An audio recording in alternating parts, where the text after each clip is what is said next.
Good evening and welcome. My name is Alice Greenwald. I'm president and CEO of the 9/11 Memorial and Museum, and it is my distinct pleasure to welcome all of you to the museum's final public program of the fall program season. And what a special program it is.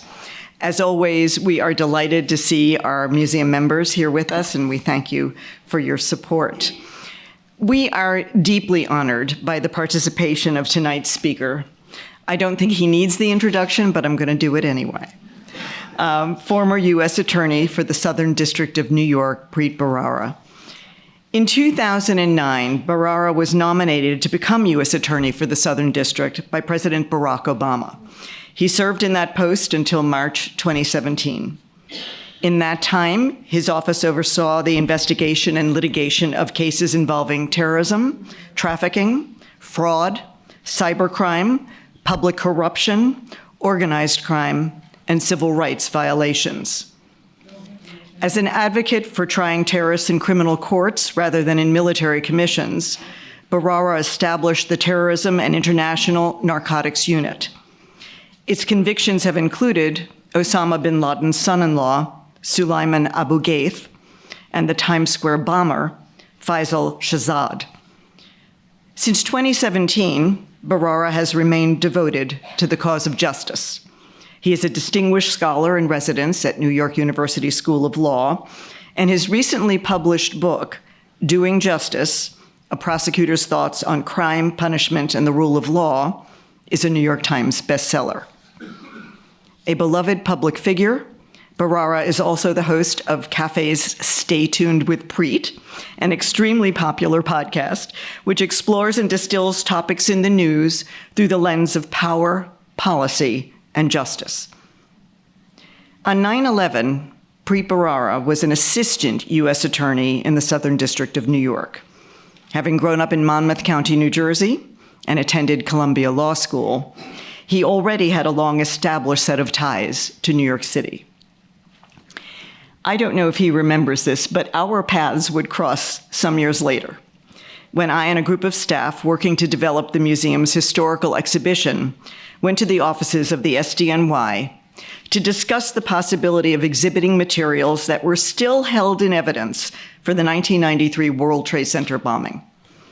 I remember Preet saying to his team that they should do everything in their power to make materials available for our project, a project that at that time, few people believed would ever be realized.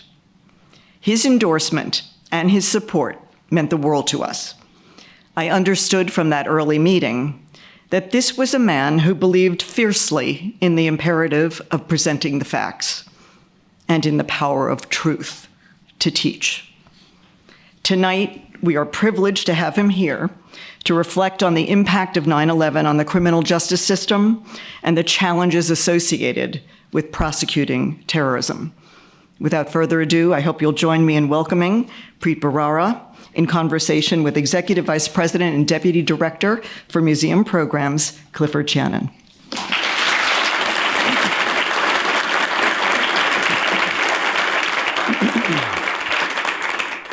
Thank you, Alice. We're ending our season on a bang tonight, everybody, so this is going to be good. Well, let's wait and see how it goes. A lot of pressure here. We've been predicting the outcomes of programs before the programs end lately. So, we put this program out under the rubric of our New York stories because we have had various prominent New Yorkers over time come talk about the impact of 9/11, not just on themselves, but on their ambit in the life of the city. So if you would, I'd like to go back to 9/11. You are an assistant U.S. attorney. Yeah. You are in the Southern District. And I'd like to know the impact. Of course, it's a mixed story on you, but the Southern District had already been involved in terrorism prosecutions. So in certain government circles, your colleagues, yourself, were aware that this was a threat, even if it hadn't necessarily materialized to this degree. So tell me about the day, and then tell me about what was going on in the office in response. So I was pretty junior. I was a narcotics assistant, so I was in my second year at the U.S. Attorney's Office. I was getting ready to go to work that morning. I just come back from vacation with my wife and my 4-month-old daughter, and then saw what was happening on television at about 8:48 or so a.m. that morning, and then tried to call in and called friends of mine. And at some point very soon after that, the office evacuated, so I never made it to work into work that day. Tuesday, we didn't get back to work until the following Monday, which I think is true of a lot of folks.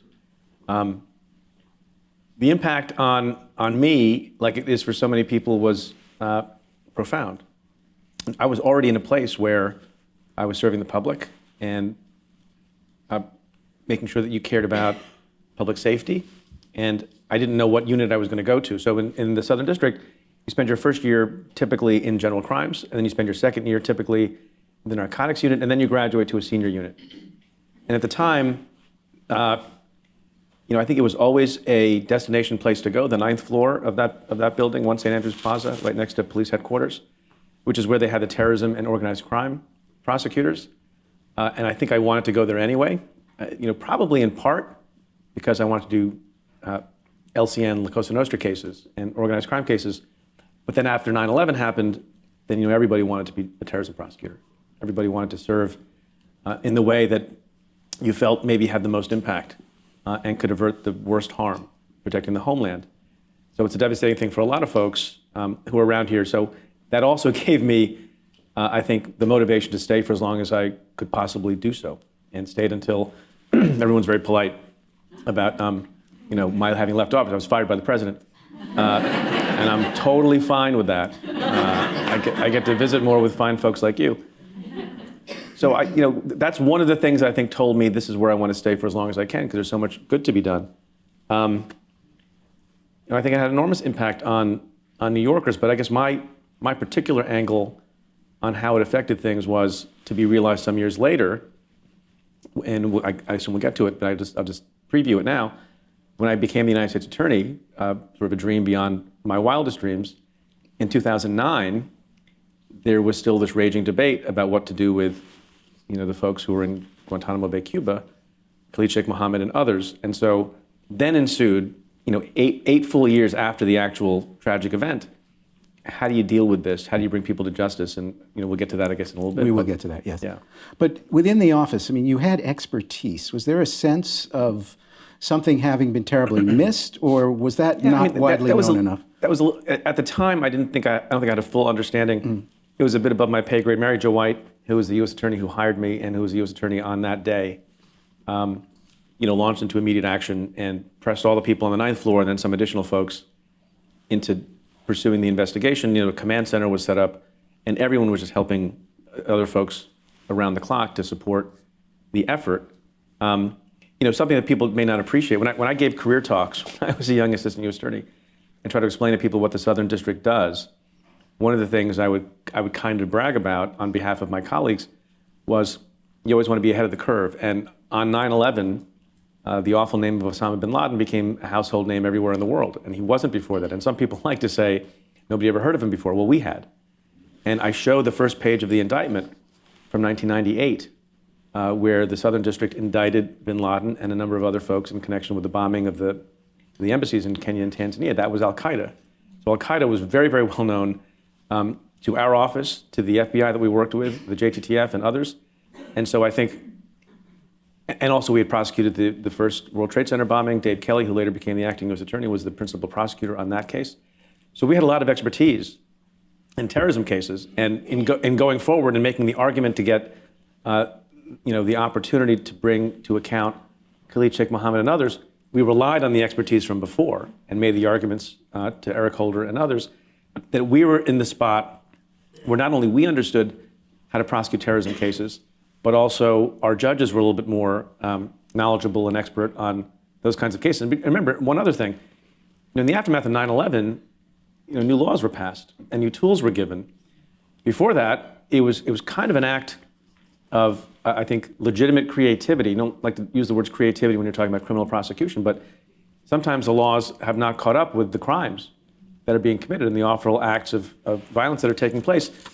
So those cases in 1998 had to take place with a little bit less flexible laws and regulations and tools than we got later. But all of that, I think, the office felt great personal loss. because so many of our law enforcement partners who were honored on what I think are hallowed ground here were lost in that. And these are people we worked with, first responders and others.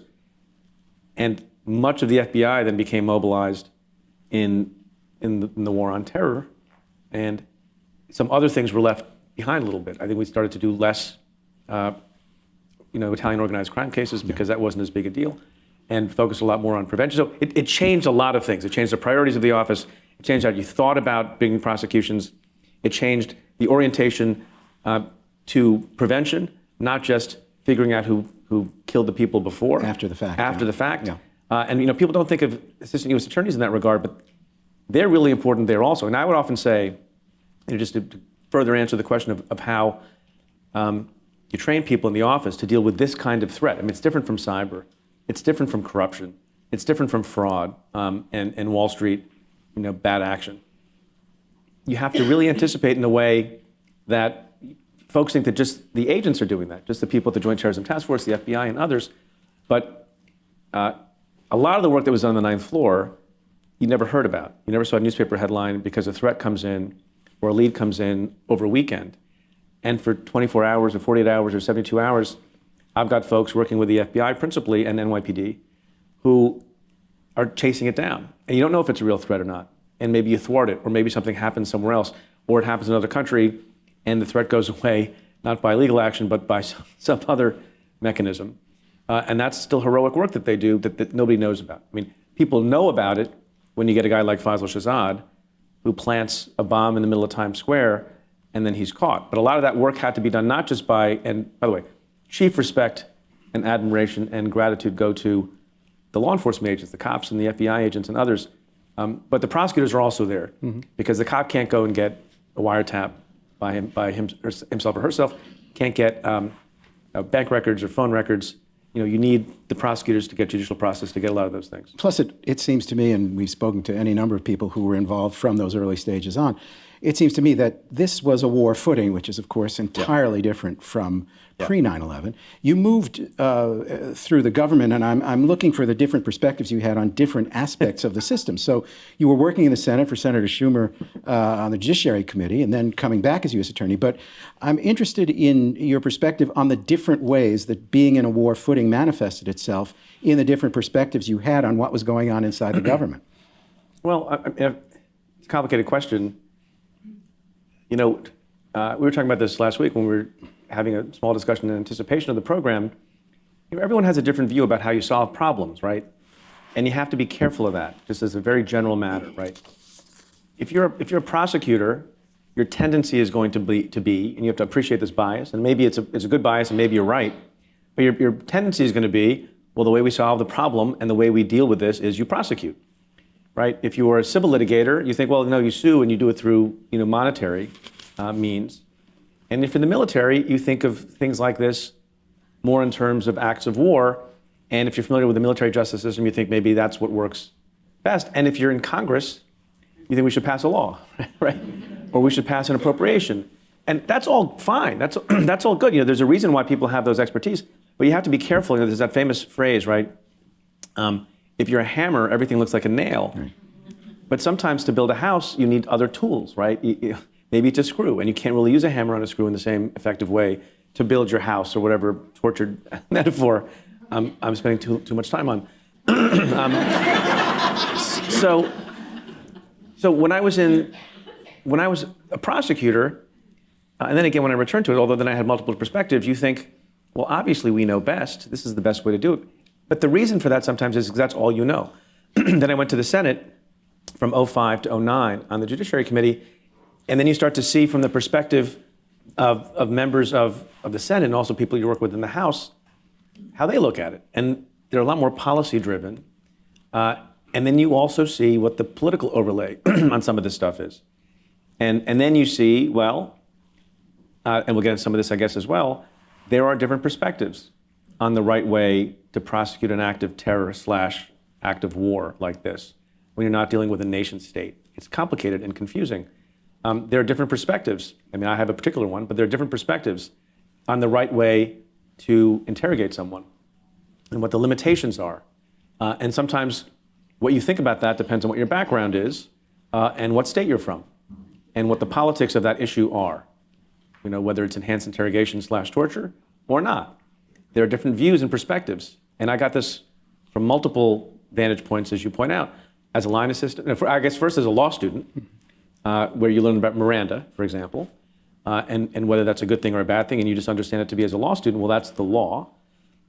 And you see it in the movies all the time, and it seems to seems to work okay. Then as an assistant U.S. attorney, you know that a violation of a Miranda right, failure to give a Miranda warning in custodial interrogation, your case can get thrown out. The confession can get thrown out, so you care about that a lot when you're talking about your typical robbery case or mafia case or whatever. Then you go to work in the Senate and you start to hear from people who think, well, there's a certain kind of case, that's all well and good in your garden variety fraud case, whatever, but that doesn't work and it shouldn't work. And Lindsey Graham is a principal proponent of this. In a terrorism case, because it's a different kind of thing. As you said, it's not crazy for people to think of it as being on a war footing, but what line do you draw? Where do you say that those things don't operate in the same way, whether it's this kind of case or that kind of a case? And then you see, even with respect to where someone should be tried, members of the Congress obviously at some point made it really, really hard to bring people from Guantanamo Bay, Cuba. One case that wasn't mentioned is one of the bombers who was responsible for, I'm forgetting his name all of a sudden, in the embassy bombings was actually brought, I'm forgetting his name, Gailani. Gailani, yeah. Ahmed Gailani, after he was brought to the United States and tried downtown in the Southern District Federal Courthouse, nobody else was able to come. So the point of that is to say lots of different people in a democratic country who have different views, who are from different stripes on the political spectrum, have different views. And most, but not all of them are held in good faith. Let me ask you about that exactly, because it seems perhaps it's the rosy glow of retrospection, but it seems that at that point, the system was working towards generating a response. You can agree or disagree with aspects of the response. At which point? At the point in the immediate aftermath of 9/11. Yep. And so there was some sense of working together across the aisle, which seems like a very long time ago. But they sang. The members of Congress sang on the steps. Imagine that today. Did. And so, they wouldn't be singing the same song. It's just. But did you have this sense then that at least the system was working towards coming up with solutions, even if particular parts of those solutions weren't what you might have chosen? Yeah. Well, you had among other things people who were in positions of power who were not. Everyone has a different view on this because some people don't like the Patriot Act. But in retrospect, looking at what the level of dialogue is now, both about crime and about terrorism and about where people come from who commit those kinds of acts and the way people talk about a particular religion, there was a lot of restraint. Back in it's almost quaint, right? George W. Bush said a lot of right stuff. Yeah. He went to a mosque shortly after 9/11. Yeah, and I am very frightened, as I always am, first and foremost, about another attack on the country. But then second, if there is another attack on the country of the same sort or something less, I wonder how people are going to talk about it. An overlooked story. I'm principally a prosecutor. I've worked in the federal government for 17 years, but I'm also an immigrant. I have a funny name. I'm from India. And what was missed a lot in the immediate aftermath of 9/11, worst thing that's happened in this country in generations, was there's a lot of wanton hate crimes. The last chapter of my book is devoted to some of these stories where there were Americans who thought they were patriotic and went out and killed people who looked like me, which is an odd thing to think about as I became the United States Attorney for the Southern District of New York. Principal prosecutors of that kind of terrorism also. So yeah, I worry about that. Yeah. Did you find, as you came back to New York as the U.S. Attorney, that because, in the immediate aftermath of 9/11, there was this sense that more was going to come and it could even be worse? Every day. And so this, please. Yeah. Look, I find it remarkable in a very, very good way. How many of you were in New York City on 9/11? Yeah, so you know exactly what I'm talking about. I lived on 22nd Street with our 4-month-old baby.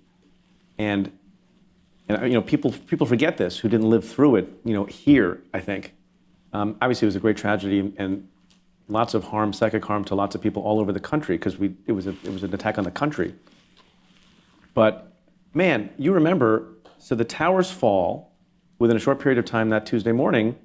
I was saying to somebody the other day that the three, and maybe everyone won't agree with this, the three sites that I appreciated the most that afternoon when I was watching it unfold, and periodically I would go from my apartment on 22nd Street, stand on Fifth Avenue, and look and see from about a mile away, because it's about a mile away, and see what was happening, because I couldn't believe it was on the TV screen, and people were just in the streets.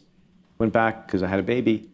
And the three things that I remember really welcoming was the scene on television when they showed these are all the airplanes that are in flight over the United States of America at this moment. And there was no planes. And I was like, good. The second was when, I think it was an F-15 flew overhead over Manhattan. Mm-hmm. And I'm like, I like that too. And then third, when I went around, obviously you don't want this to be the case all the time, but there was a lot of fright and a lot of terror, frankly. And when I finally got to the office, I saw how militarized the area had become around the courthouse, around 1 St. Andrews Plaza, around, City Hall is right there also, the Brooklyn Bridge. And I saw a lot of people armed to the teeth. Mm-hmm. And I that's good too, because I don't know what's coming next. And I remember, and maybe this is similar to some of your experiences, if you heard a loud noise for days, weeks, you thought, is that a bomb? Is something happening? Do you guys remember, I think it wasn't immediately after, but a couple of years later, there was that big blackout. Yeah. And you think that must be a terror attack. And I remember thinking, I began to then obviously do terrorism cases. And then when I supervised terrorism cases, I learned a lot more about the psyche of people who want to do that kind of evil act to the United States. And one thing that is going to sound perverse, but I'll explain what I mean. Small acts of terror, right, that are not huge, like 9/11 was, can cause extreme amounts of anxiety and terror in American populations. And they didn't do those things. It's really hard, should have been harder, but it's really hard to accomplish 9/11. It's not hard to pull a one off. And some people are doing this now, and you have these domestic terrorists who are kind of doing this. And my fear was, and I've heard Rudy Giuliani back when he seemed to make more sense, talk about this too in a very intelligent way. My fear was that, okay, they did this huge attack and it harmed the psyche of the country. We were resilient, but it was not good times for anyone in America. And almost 3,000 dead. That the next thing, if they had chosen to do, these evil people, was not try to do that, replicate that, but to do small things. Yeah. Like a little bomb on the N train. I remember, do you remember the snipers in the DC area? Yep. That's two Americans shooting a few people, and my wife wouldn't, and I too, we didn't want the kids to go outside in New York. And that was happening I think, in Maryland and in DC. And that whole region was in the grips of horrifying terror from, I don't mean to minimize because a number of people were killed, but not compared to what happened on 9/11. Right. And something about the psyche of really ambitious terrorist organizations like ISIS or al-Qaeda or al-Shabaab is, I think, helpful to us, that they're not satisfied doing that. They want to do the big thing. And the big things are, I think we've gotten better at, are easier to thwart, easier to intercept, and harder to pull off. Look, Faisal Shahzad could have killed hundreds of people.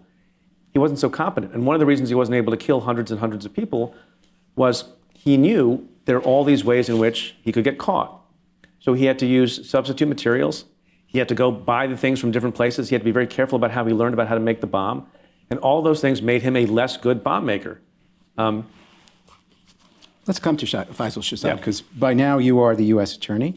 While there have been arrests and prosecutions in smaller scale cases, this is the one post 9/11 that could have been perhaps the most dramatic of all. He was the first, as we say, operational terrorist in New York City since 9/11. And so in this context, the bomb he has in a car for Times Square does not go off, but he manages to get away, and there is a 2-day or so hunt for him. And the controversy at the time, which was reflective of what had been done a couple of months before with the underwear bomber on the plane to Detroit, was about when he's taken into custody, he's not given immediately, there is an exception, the Miranda warning about his rights. And that was a particularly charged moment for this case and also in relation to the prior case. So, and I write about this a little bit in the book as well, in a chapter on interrogation. I like to learn from other people's mistakes or other people's controversies. And so I took office in August of '09, and obviously paying attention to all that is on the docket and then trying to anticipate things that might happen. And we increased resources on cybercrime because that was becoming a big threat, and we were recognizing it. I think most people recognize it today. But the other was what happens if we have an operational terrorist in New York City? You don't want to be going on a new playbook then.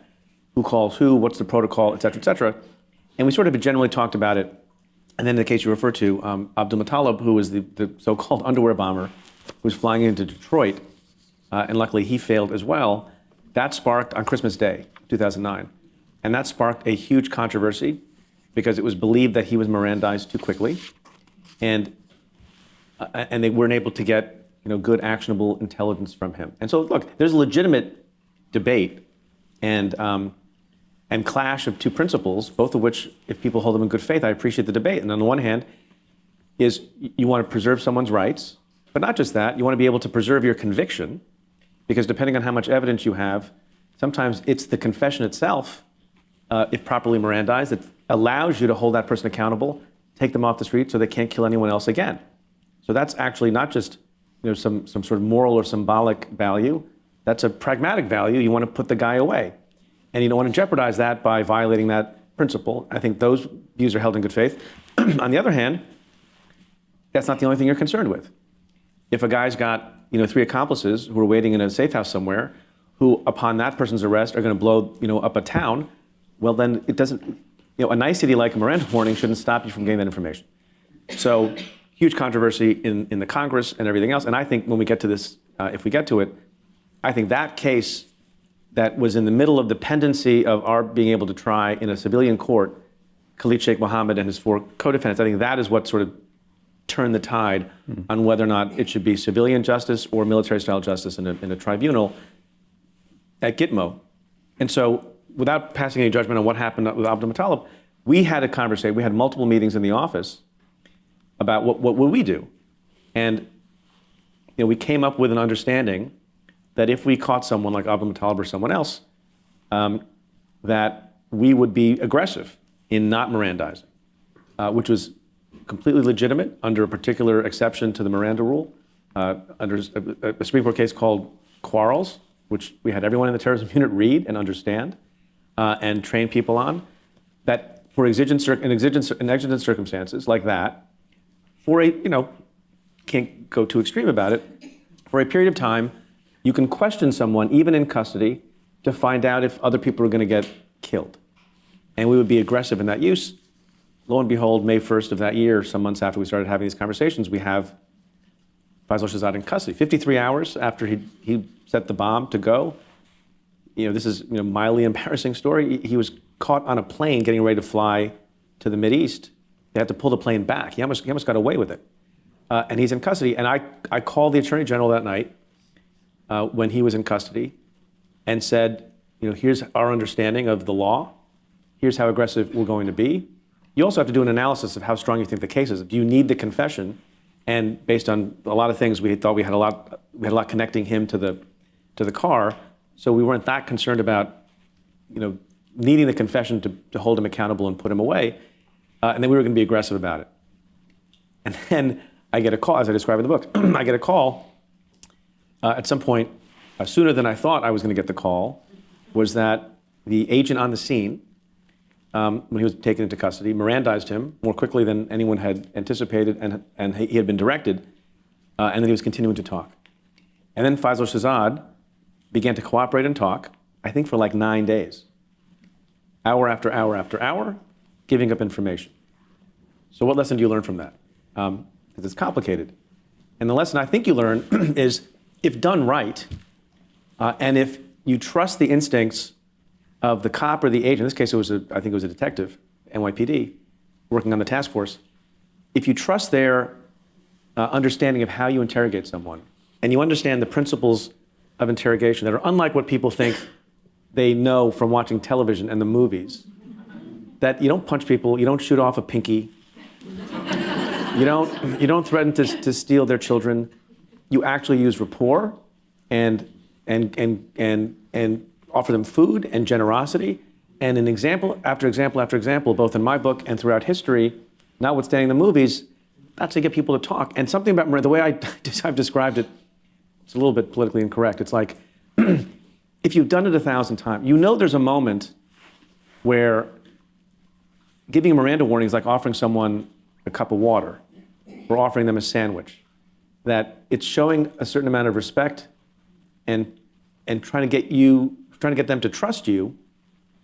And they understand, well, actually this person cares about what my opportunities are. And I gotta tell you, in all these cases, and that doesn't happen in every case, in the overwhelming number of cases, skilled agents and cops who know how to do it correctly find that moment of sort of, and it's an odd word to use, right? With someone who just tried to kill hundreds of Americans. You find that moment of bond with this person who you're trying to get information from. The Miranda warning actually gives you information. And so it's not a popular point of view because even though it's empirically correct, it clashes with some people's intuition, right? That's why the movies are the way the movies are. Because you think, well, if you yell at someone, you scream at someone, you threaten them, you shoot off their pinky toe, they will then tell you stuff that's correct and accurate. That's not how it works in real life. I mean, I had a cop tell it to me this way once. He said, people think that the reason someone will confess to me is because of my gun and my badge. That nothing could be further from the truth.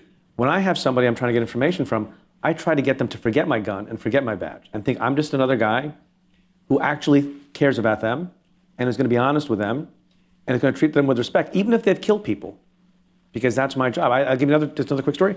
I had there was an investigator in our office who worked, and these are anecdotal, but they're also borne out by lots of other studies and evidence, who said, I asked him the question once, well, what do you think about this move towards videotaping interrogations? And he worked on a lot of terrorism cases, and he was like, I know, I'm mixed about it. I'm not sure that that's a great idea. And you think that the reason he said that was because, well, I don't want to see jurors showing me like roughing up the guy. And it's the opposite. He's like, I don't know how it's going to look if jurors see how nice and solicitous and friendly I am to a guy who just tried to blow up a building, because that's how I get information. And it's true. So the obvious contrast is, of course, with the CIA program for some of the so-called high-value detainees, and their claims about important information having been gathered through that means. But of course, everything that happened since will come to Gitmo as well, because what can be done with them now that they've been subjected to those techniques? But your book has an extensive chapter on this whole idea that it's just not going to work anyway. Forget about whether it's right or wrong, it just doesn't work. Yeah, we spend a lot of time, and we should, about the morality of torture, the morality of waterboarding, and the morality of all these things. And that's a much more interesting question if it was true that that stuff worked. Then you would have a really huge dilemma, moral and philosophical dilemma, that's a lot more complicated, in which you say, well, what do we stand for and what are we allowed to do versus what we are not allowed to do. But the fact of the matter is it doesn't have to be as morally complex, because I've seen no evidence that it works. I mean, there are some people who still stand by that view, Dick Cheney does, and some other people who I respect more than Dick Cheney. But there are, and they stand by, and there are people who I know whose names you may like.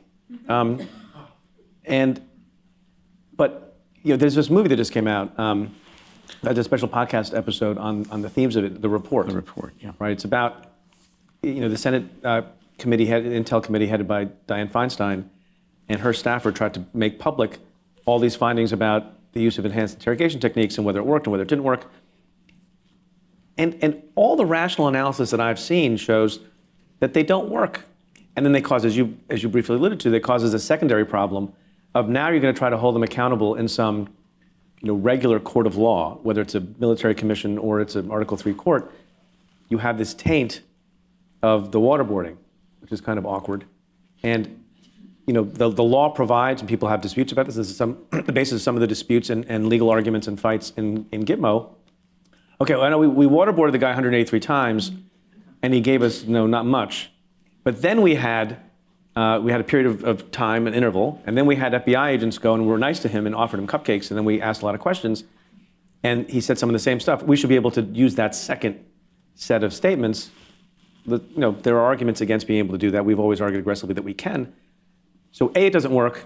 B, I think it defines us poorly as a country if we engage in certain kind of conduct. And C, it causes undue legal problems as well. The other side of that coin, and you mentioned the Galani trial earlier, is that he was brought to court with 285 charges against him. Convicted on one. He was convicted. So he was acquitted on 284 charges. Yeah. So I don't like to talk about that. Thanks for bringing that up. All right. Let's see what you can say about that, though, because it does put the other shoe on the table here. Look, so I think, going back to what's been the overlay of this conversation, which is ultimately we haven't been able to hold Khalid Sheikh Mohammed and others accountable. Mm-hmm. And once upon a time, I thought they were going to come to the Southern District, and I think a couple of things happened along the way. One was the Abdul Muttalib case happened, and people thought, well, I don't think we can have these terrorists tried in civilian courts for a variety of reasons. And the other was Ahmed Gailani, who was pretty guilty. It was one of the embassy bombers. Or the embassy bombers, 1998 right. Embassy bombings. The first and last person to come over from Guantanamo Bay to be tried as a terrorist in civilian court. And we had a great team on it. And it's inexplicable. I have a chapter on verdicts and just the uncertain nature of verdicts. And I mentioned this there. I was sitting in the courtroom, right? Count one, not guilty. Count two, not guilty. Count three, not guilty. And by the time I got to count four, not guilty, I was starting to be in a full-fledged panic. And was gripping the arm of the chief of the criminal division and probably muttering words that I wouldn't mutter because I think my parents are watching the live stream. Count five, guilty. Okay, well, now we're back on track. And then count 6 through 285, not guilty. I've talked to one of the defense lawyers afterwards. You can never know what happens in the black box of a jury. But I think reasonably you can speculate that there were one or more people who did not want to convict, who were going to hold out, and it was a compromise verdict on this one count. And it was a particular odd count, I think, the destruction of buildings, which carried the same maximum penalty of life. He was given a life sentence. He was given a life sentence for the one count. Yeah. So all was well and good at the end of the day. But, a couple of things. It caused people, politicians in particular, to think, oh my God, what if he had been acquitted? What if Khalid Sheikh Mohammed is acquitted? Because he can't be. How can you allow that to happen? Because if he is, that's terrible for a lot of reasons, public safety and everything else. But boy, is that a blow to our justice system because he's guilty. Problem is, and not to unnecessarily lurch to impeachment, but as I say, all roads lead. That's Putin, actually. That's Nancy Pelosi talking. No, but the analogy is this. Maybe it's a little tortured. We have this phrase that we use in law school. Hard cases make bad law. But certain kinds of cases that are very extreme and test all of our premises, and our first principles, and what we believe in. They get tested by these really extreme cases, like, well, what do you do if it's the President of the United States, or what do you do if it's Khalid Sheikh Mohammed? Right? I'm not comparing them. Because the virtue of a trial, right? It's not the Soviet Union. The virtue of a trial is that the outcome is uncertain. You have more or less, predictability because you think you have a lot of evidence. But I have tried cases that are not in the newspapers, where I thought they were a little bit close, and I thought maybe the jury wasn't buying it. And we had some witnesses who didn't perform as well, and we had lost witnesses. So it was a little closer, and the jury convicted. And I've had other cases where I thought it was overwhelming, and I was shocked to hear the jury acquitted. But that's the system. The virtue of the system, what makes it fair, is the unpredictability of the verdict. Everyone has a right to a trial. And if you're going to send someone to civilian court, not just if it's the guy down the street, who robbed your neighbor's home, but also Khalid Sheikh Mohammed. So if you're going to take the chance on Article 3 court, it can't be a fait accompli. It can't be a kangaroo court. You can't have the result preordained. On the other hand, you can't have him not found guilty. So it's a dilemma, particularly for politicians who are thinking about, should they authorize this, should they not authorize it, and how much blowback is there going to be? And I don't know what the resolution to that is. I mean, the virtue of that is, it's sort of like democracy, right? Like, you don't really know what's going to happen in an election. And the fact that you don't really know, and look what happened in 2016, nobody predicted that. Neither of the presidential candidates predicted the result themselves. But the fact that you don't know what's going to happen gives you some sense that the process is not rigged. And you can't have a rigged election if you believe in democracy. And you can't have a rigged courtroom trial system if you believe in civilian justice. So, but your office was going to be the one here in New York to That's prosecute Khalid Sheikh Mohammed. Yep. How far into the preparation for that trial had you gotten? And how were you anticipating dealing not just with the uncertainty of a jury process, but with this whole notion of the tainted handling of him and how that would corrupt anything that came from his own acknowledgments? So we have been working we've been working on the legal research and the arguments we made. We thought we had pretty strong arguments.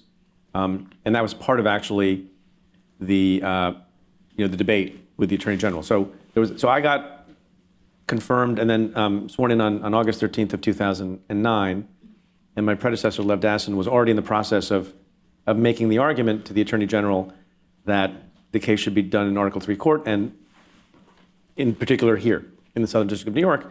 And then other people on behalf of the military were arguing that it should be a military commission. And then there were yet other people arguing, yeah, it should be a civilian court, but it should be in Virginia, Eastern District of Virginia. Because of the Pentagon. Because of the Pentagon. The two principal places where it should be. So there are two arguments, really. Which forum, meaning military or civilian, and then which place, which venue, Virginia or New York. And so, a lot of my first few weeks was reading up on the evidence, reading up on the legal cases, reading up on the arguments we were making, because we're basically flying to D.C. and making presentations to Eric Holder, and then my counterpart in Virginia, Neil McBride, was doing the same thing. I think it was November 13th or 14th. So, barely 10 or 11, 12 weeks into my time as U.S. Attorney, having made our arguments, Attorney General Holder called me on the phone and told me that he had made the decision that Khalid Sheikh Mohammed and the 4 co-defendants would be tried in the Southern District of New York because that's where the massive pain was felt. He thought there was symbolic value and virtue in having that happen here, in the shadow of all the damage that they caused. But we wouldn't do it alone. We would do it in partnership with prosecutors from the Eastern District of Virginia. It would happen in New York, but we would be a team to show that also, the fact that the Eastern District of Virginia, the Pentagon, lost so many American men and women as well. We put the teams together. We spent the next few weeks trying to put together the most powerful, understandable, streamlined indictment of those men that we could. I remember working, reading a lot of things over Thanksgiving, the short Thanksgiving break we had that year. And then it sort of sat on hold for a while. So then November turned into December. As we mentioned, we had the underwear bomber incident happen, and that just threw up a lot of attention to what are we doing? Why are we trying terrorists in civilian courts? They get too many rights, et cetera, et cetera. They will have a platform from which to say terrible things about America. So that movement, I think, started to get a little bit more attention. We also had, you guys may remember, there was a tremendous discussion. I think some of it in good faith. I don't think not all of it in good faith, about what the security costs would be. Right. And you had Mayor Bloomberg, who's about to become president, I think, say that in coordination with Ray Kelly, with whom I had a good relationship and I talked to all the time, we're going to need to fortify everything. We're going to need to have a lot of law enforcement personnel. We're going to have rings of steel around the courthouse and everything else.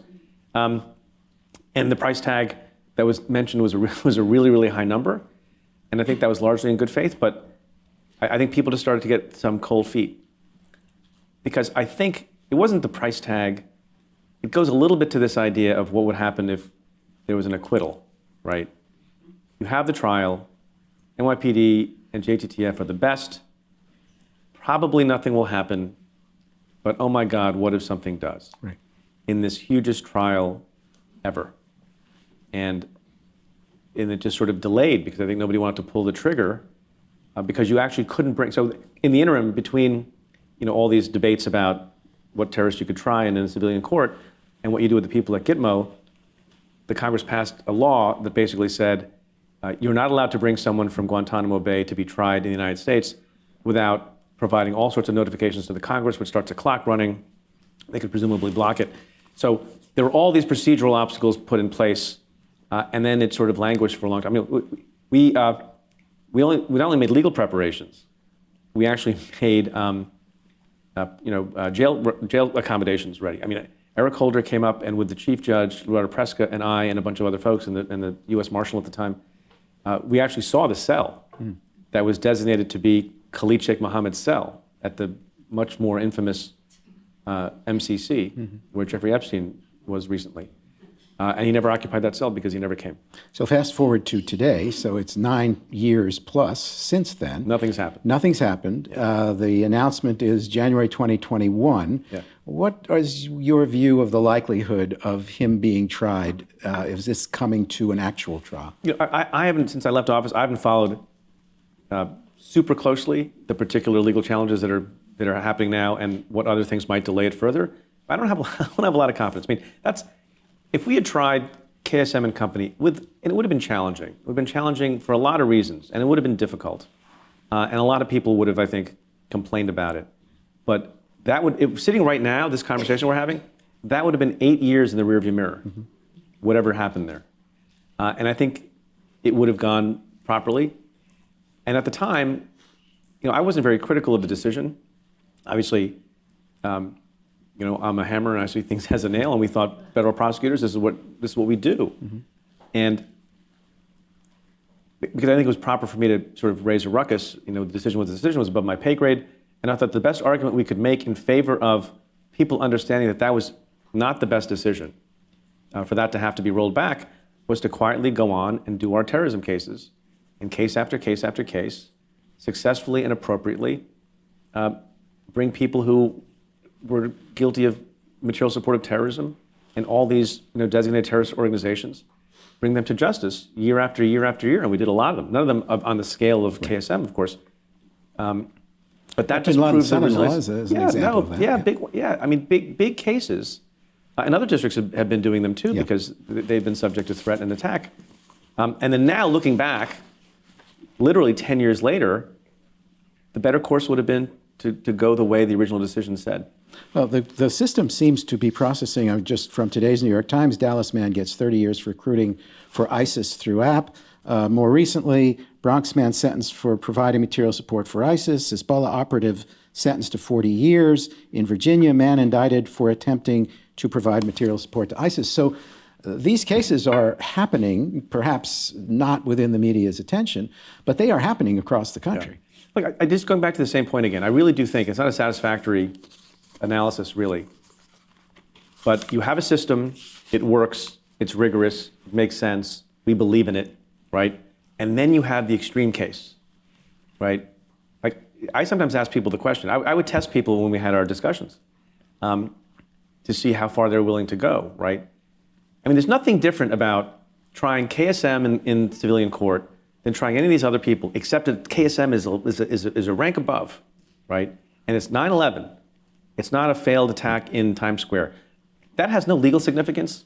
It has no evidentiary significance.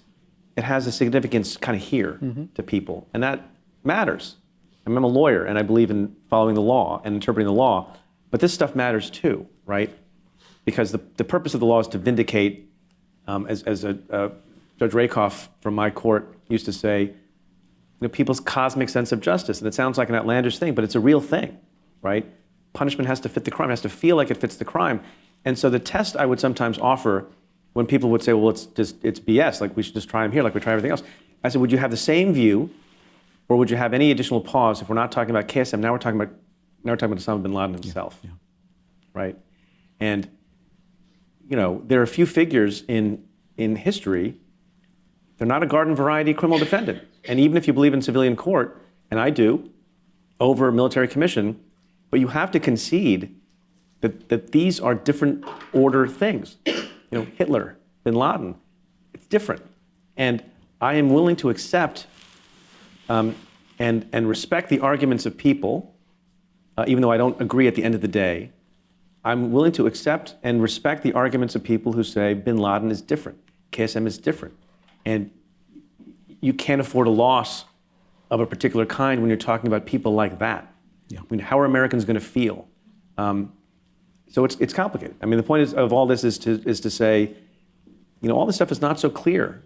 It becomes complex and it becomes thorny, and then you have there's lots and lots of folks whose opinions you want to respect, the families of victims of 9/11, and there's law that requires you to consult with folks, and maybe there's some here today, and some have the view really strongly that this trial should happen in New York City, so they can come and see, and they have pride in the American justice system, and what a great thing to show the world. And some, in complete good faith, equally strongly felt they shouldn't be accorded that, and it should happen in Guantanamo Bay in a military commission. It's hard to reconcile these things. Yeah. Let me jump to a couple of current issues. We had, and I start with this one because the work of the U.S. Attorney's Office and the FBI is joined at the hip. And so, the issues currently involving the FBI, I would think, are something that you are paying particular attention to.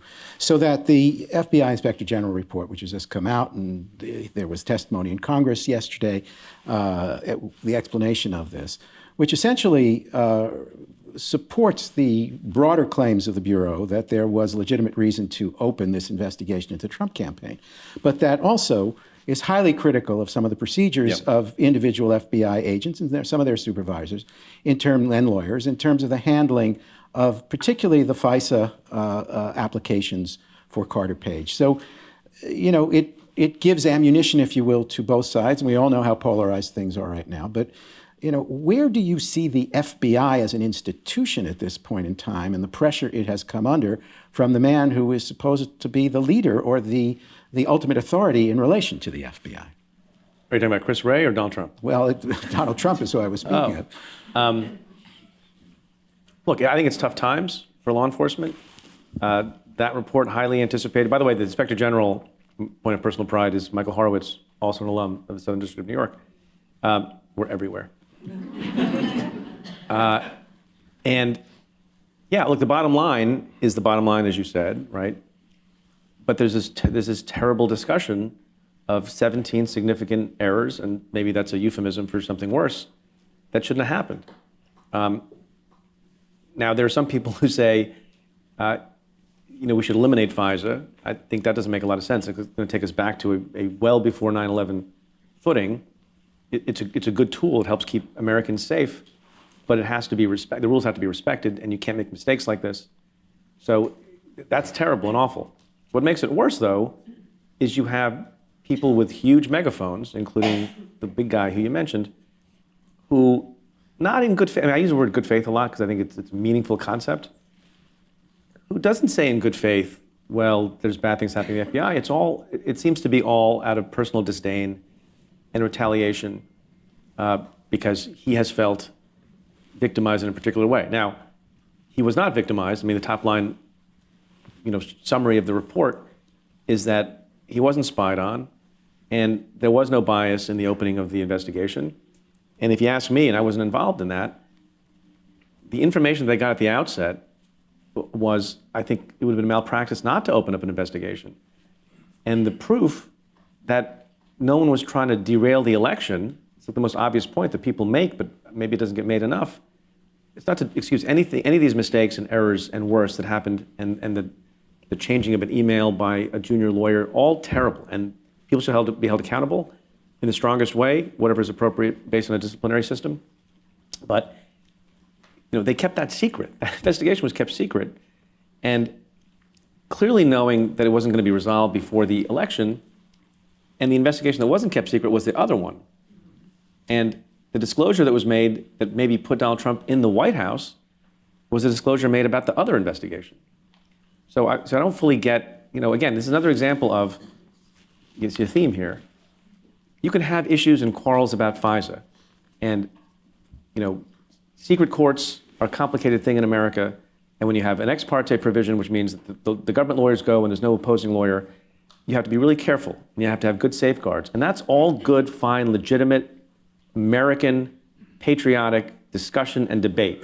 And it should happen, like all these other issues we're talking about.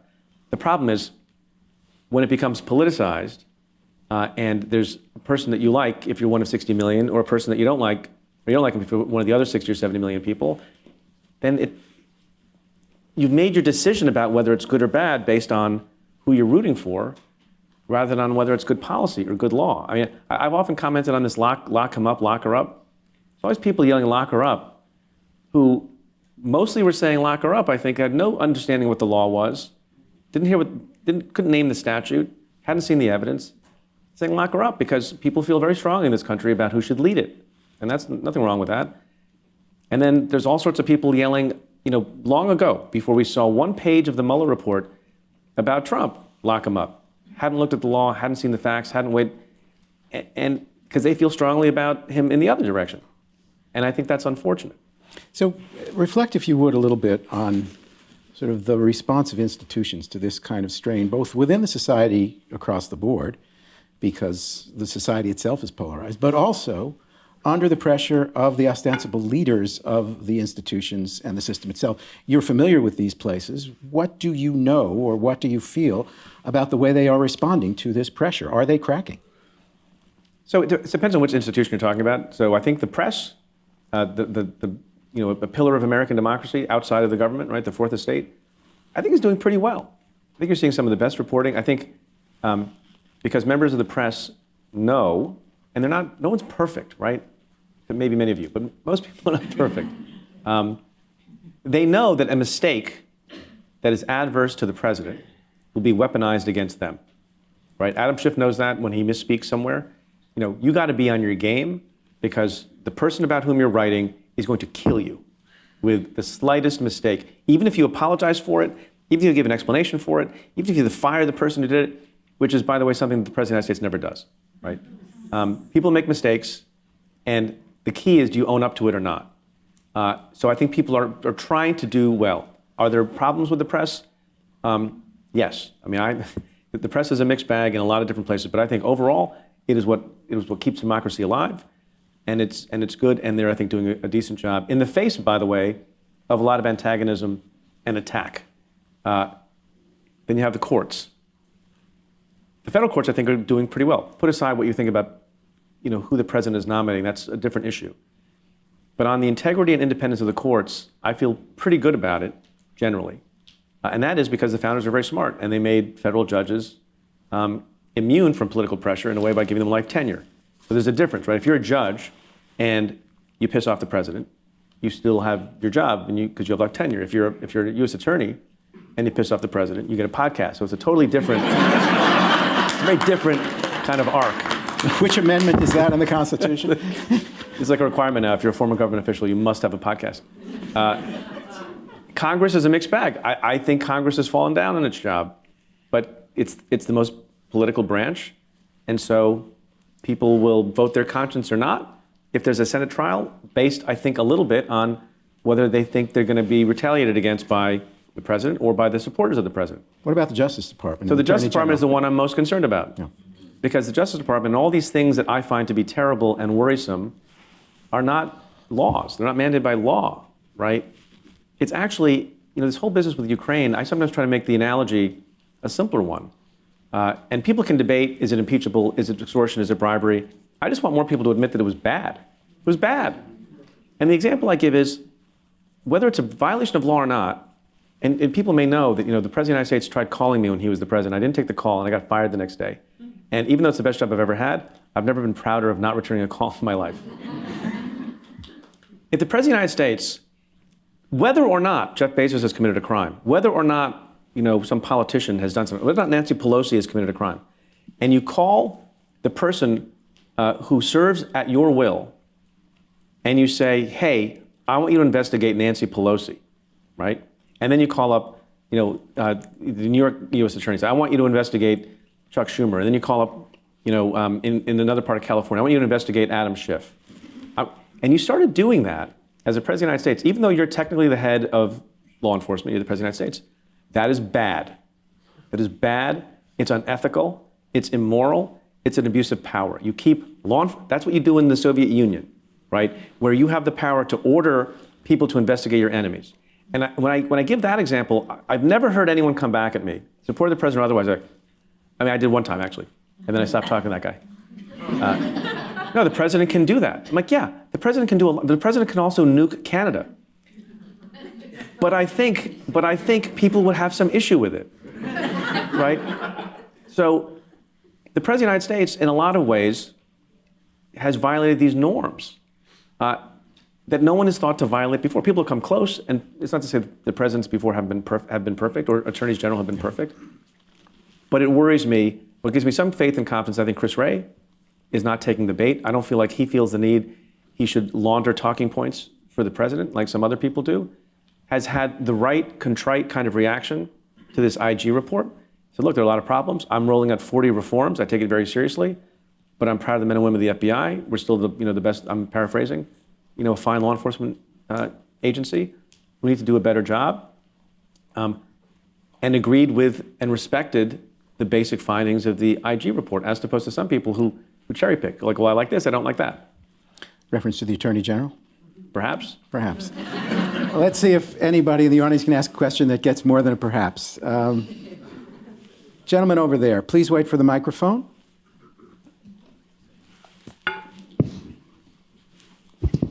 The 20th hijacker. My understanding is that the Minnesota flight school, they were training him and he didn't have any interest in learning how to land a plane. So they contacted the FBI and said, hey, this guy, we think there's something weird.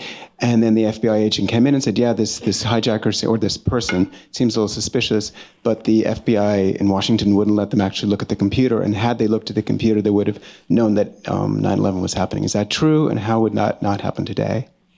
Yeah, I am not as fresh on the facts of that incident. So yeah, so I should beg off.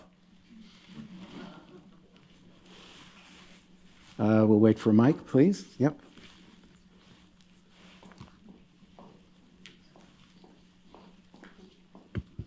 Good evening, and thank you for this lively discussion. My question to you is, you've always said you see yourself as a prosecutor, you're the hammer and it's the nail. Could you see yourself transitioning from that to, say, a judgeship if one was ever offered to you? And do you have any political aspirations going forward, regardless of who's in the White House next year? Thank you.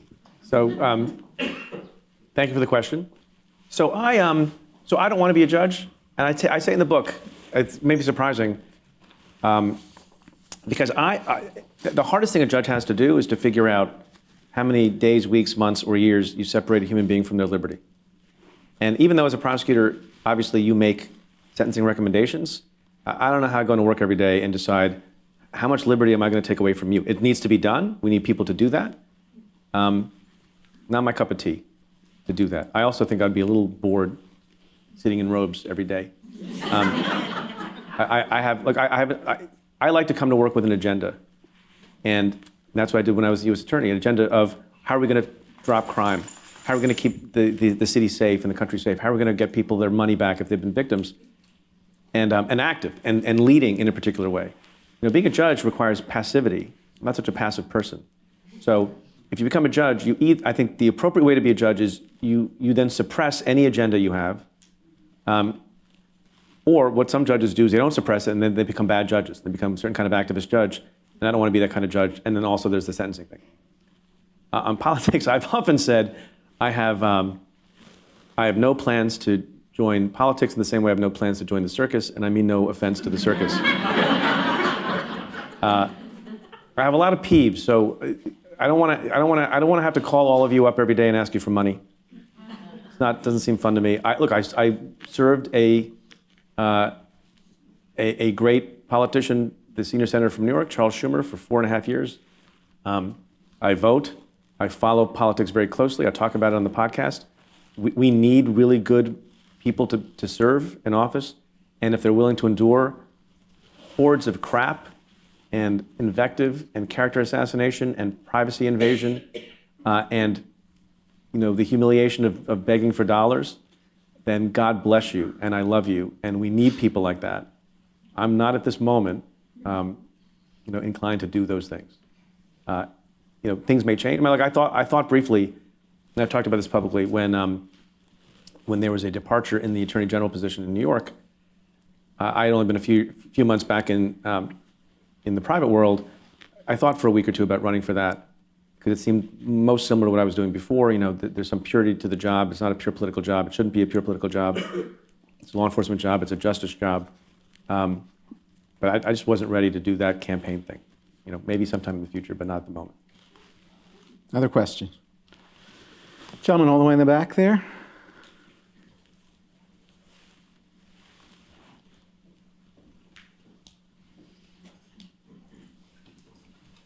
Thank you. Good evening, and thank you for your service. You spoke earlier about the psychological trauma of 9/11, those first days afterwards, seeing police and that being a sign of comfort.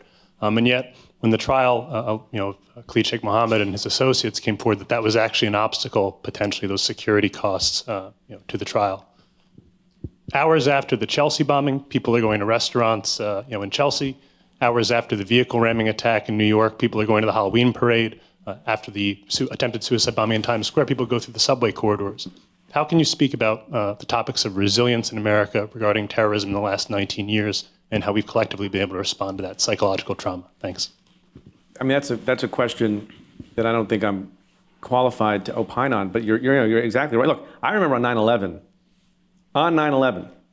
buildings burning, walking onto Fifth Avenue and seeing, the overwhelming reaction was just shock, disbelief. People were crying in the streets, checking in on their loved ones.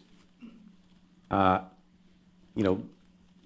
think during the time that the towers were still burning, which seemed to go on for hours and hours, it was kind of weird to understand later that it wasn't that long, right? And then in the afternoon, and then I remember going out to pick up some food. We had no food in the house, or not enough food in the house, and walking a few blocks north in the 20s. And again, you saw people who were upset, but then there were people who were walking around and they're picking up food and they're cracking jokes and they're living their lives on the day, right? I mean, at the time, we didn't know it was 3,000. As Giuliani said, it's too many to bear. So I don't know what it is about human beings generally and their ability to be resilient and to compartmentalize and to live their lives when they have loss.